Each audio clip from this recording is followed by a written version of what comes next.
ত্রিপুরা জন অধিকার সংগ্রাম পরিষদের পক্ষ থেকে আজকে আমাদের ডিএম সাহেবের নিকট আমরা ডেপুটেশন দিতে এসেছি।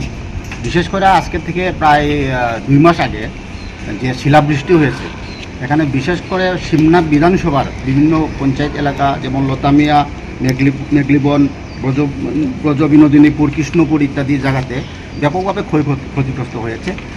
সেখানে বিশেষ যারা রয়েছেন এরা হচ্ছে শ্রমিক এবং দিনমজুর এবং চা বাগানের কাজের সাথে ওনারা বিশেষ জড়িত।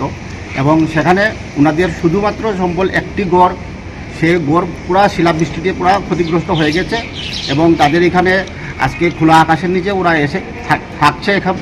এবং তাদের যে ছাত্রছাত্রী যা ছেলে মেয়েদের পাঠ্যপুস্তক সেখানে ভিজে বিভিন্ন ক্ষতিগ্রস্ত হয়েছে। এবং সেখানে যে সংশ্লিষ্ট পঞ্চায়েতগুলি রয়েছে সেই পঞ্চায়েতের তরফ থেকে ওনারা কোনো সাহায্য সহযোগিতা পাননি। তাই অনেক দিন থেকে এই দাবিটা উঠছিল। তো আমরা আজকে জন অধিকার সংগ্রাম পরিষদের পক্ষ থেকে ওনার পক্ষ হয়ে আজকে আমরা ডিএম সাহেবের কাছে ডেপুটেশন দিয়ে যাচ্ছি। তার প্রত্যেক পরিবারকে চিহ্নিত করে তাদেরকে অন্তত 1 লক্ষ টাকা যাতে সাহায্য করা হোক এবং তাদের ঘর যাতে মেরামত করে দেওয়া হোক, এই দাবিগুলি নিয়ে আমরা আজকে ডেপুটেশন দিতে এসেছি।